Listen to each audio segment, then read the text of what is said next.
সামান্য কিছু গাইডলাইনের কারণে আমাদের ছেলেমেয়েরা জীবনে সাফল্যমণ্ডিত হতে পারে।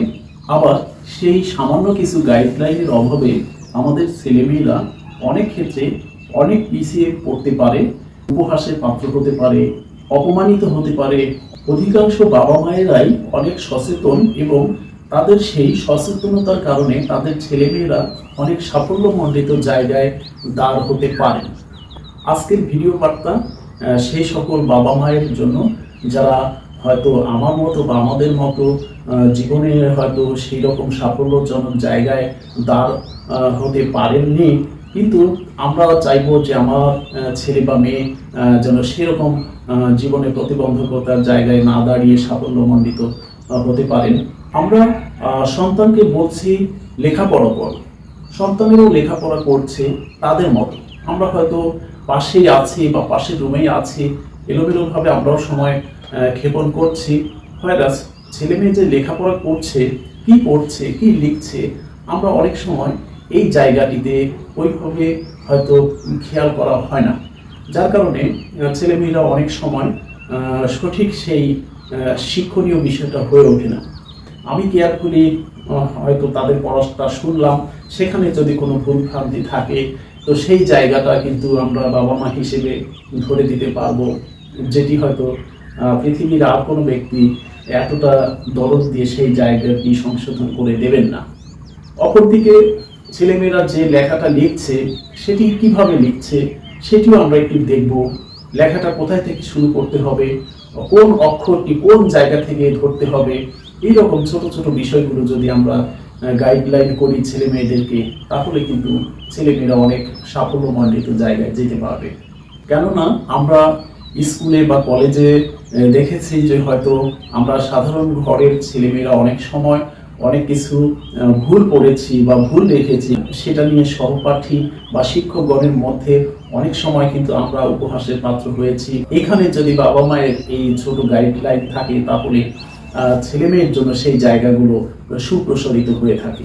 আমার সন্তান যখন ক্লাস 8 শেষ করে 9 এসে ভর্তি হচ্ছে, আর্টস বিষয়ে পড়াশোনা করলে, কমার্স বিষয়ে পড়াশোনা করলে, সায়েন্স নিলে তার জীবনে কি সফলতা দাঁড়াবে, এসব বিষয়ে কিন্তু বাবা মার একেবারেই খেয়াল রাখা প্রয়োজন।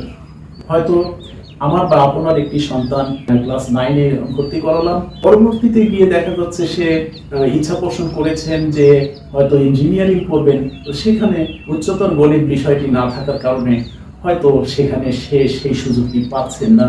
তো এক্ষেত্রে বাবা মা বা একটা অভিভাবকের সচেতনতার অভাবে সে কিন্তু একটি জায়গা থেকে স্লিপ করে যাচ্ছেন জীবনে। আমরা বাবা মা হিসেবে আমাদের সন্তানের মুখের ভাষা যেন মাধুর্যময় হয় সেই বিষয়টি দেখভাল করার দায়িত্ব কিন্তু বাবা মায়ের। ধরুন আমি বা আপনি স্বাভাবিক পর্যায়ে একজন সোশ্যাল ম্যান বা ভদ্রলোক, আমি বা আপনার সন্তানকে নিয়ে আমরা একটি ভালো কোনো আমন্ত্রণে গিয়েছি। এখন সেখানে 5 জন 7 জন 10 জন একখানে বসে হয়তো আমার সেই সন্তানকে একটি প্রশ্নই সে করে বসলেন যে বাবু তোমার নাম কি, তোমার বাড়ি কোথায়। এখন সে এমন একটি উত্তর সেখানে করেছেন যেটা হচ্ছে আমাদের সেই আঞ্চলিকতার আঞ্চলিক ভাষা, তার মুখের ভাষা শুনে হয়তো সেই ভদ্রলোকেরা এরকম একটি উপাসনা তৈরি করেছেন যে হয়তো এই বাচ্চা বাবা মা ওইভাবে তার প্রতি কোনো খেয়াল করেনি পরিবেশ বা সেই পারিবারিক শিক্ষার জায়গাটি। সাধারণত সে যেন মিনিমাম চলিত ভাষায় মানুষের সঙ্গে কথা বলতে পারে, এই জায়গাটি নিশ্চিত করা কিন্তু বাবা মায়ের দায়িত্ব। আমাদের মতো বাবা মায়ের অনেক সন্তানই আছে যে স্কুলে যাবার আগে হয়তো দাঁত ব্রাশ করছে না, গোসল করছে না, এই অবস্থায় স্কুলে সে দীর্ঘ সময় অতিবাহিত করছে। তো সেক্ষেত্রে তার স্বাস্থ্যগত বিষয়ের একটা বিষয় থাকে। সেক্ষেত্রে আমরা বাবা মা হিসেবে আমাদের উচিত হবে স্কুলে যাওয়ার আগে যেন ব্রাশ করেন, গোসলটি করেন, সুন্দর করে মাথা আঁচড়িয়ে একটা দারুণ পরিবেশ সামঞ্জস্য হয়ে সে স্কুলে যেতে পারে। এই জায়গাটিতে কিন্তু বাবা মায়ের একটা মুখ্য দায়িত্ব রয়েছে। আমাদের সন্তানেরা স্কুলে গিয়ে সেই টিফিনের সময়ে যারা হয়তো সেই সকাল 10টা থেকে হয়তো 3টা 4টা পর্যন্ত স্কুলে পড়াশোনার বিষয়ে সময় দিতে হয়, সেখানে অধিকাংশই বাচ্চাই কিন্তু হয়তো বাসায় থেকে খাবার নিয়ে যাচ্ছেন না, সেখানে দুপুরের সময় হয়তো সে 5 টাকার 10 টাকার চানাচুর বিস্কুট এই জাতীয় খাবার খাচ্ছেন। এতে করে তার স্বাস্থ্যগত বিষয়ে সে একটা ঝুঁকিপূর্ণের দিকে এগিয়ে যাচ্ছেন। এখানে বাবা মা হিসেবে আমাদের দায়িত্ব হবে যে একটা স্বাস্থ্যসম্মত খাবার আমরা টিফিনে তার জন্য নিশ্চিত করতে পারি। সেটি যে শুধু মাছ মাংসই হতে হবে এমনটি না। আমরা যেহেতু সাধারণ পর্যায়ের বা অতি সাধারণ বাবা মায়ের সন্তানের সংখ্যাই বেশি, তো সেখানে স্বাস্থ্যসম্মত রুটি বলেন বা সেই সাদা ভাত বলেন, এর সঙ্গে সুন্দর একটি সবজিও কিন্তু আমরা দিতে পারি। আমার আপনার সন্তান যখন স্কুলে যাচ্ছে তার ব্যাগে যেন অবশ্যই একটি ছাতা থাকে, কেননা যেমন গরম তেমনই বৃষ্টি এরকম আবহাওয়ায় সেই প্রতিকূলতার জায়গাটিতে ছাতা ব্যবহার করতে পারে।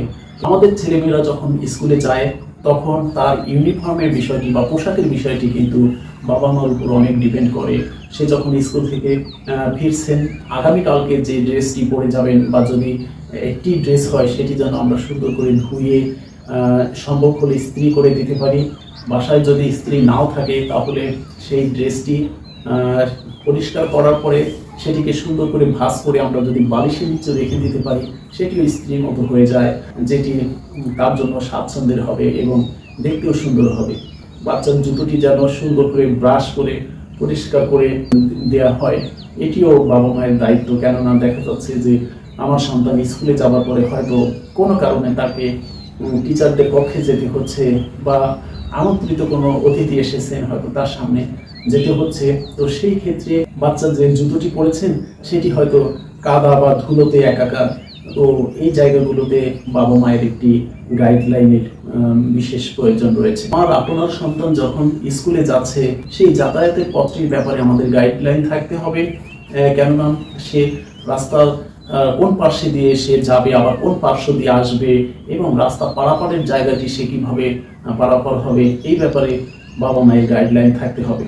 আমরা অনেক ক্ষেত্রে দেখেছি যে সাধারণত আমরা সবসময় বাম পার্শ্ব দিয়েই হয়তো পথ চলি, কিন্তু কিছু কিছু সচেতন মানুষকে এমনটিও দেখা গেছে যে হয়তো হাঁটার পথটি বা সেই ফুটপাথ ধরে যখন হাঁটা হয় সেই ক্ষেত্রে বাম পাশ অবলম্বন না করে ডান পাশ অবলম্বন করেন, কেননা তাতে করে সম্মুখ ভাগ থেকে যে সমস্ত যান আসছে সেটির ওপর সুন্দর দৃষ্টি রাখা যায় এবং এটিও অনেকে অবলম্বন করে থাকেন। তো সম্ভব হলে যদি সেরকম পজিটিভ হয় তো আমরা স্কুল যাওয়ার পথে বা আসার পথে এরকম অবলম্বন করতে পারি এবং সেই রাস্তা পারাপারের বিষয়টিতে বাবা মায়ের গাইডলাইনের মুখ্য ভূমিকা থাকবে।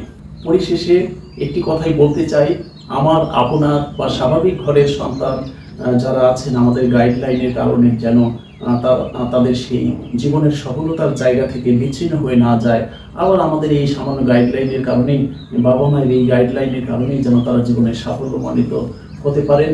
এই বার্তা দিয়ে সর্বোপরি আমার সন্তান আপনার সন্তানকে যেন আমরা সেই পারিবারিক সামাজিক এবং মানবিকতার সেই জায়গাটির শিক্ষা দিয়ে সেরকম একটি মানুষ হিসেবে গড়ে তুলতে পারি, এই আশা ব্যক্ত রেখে সবার জন্য শুভেচ্ছা এবং শুভকামনা জানিয়ে শেষ করছি।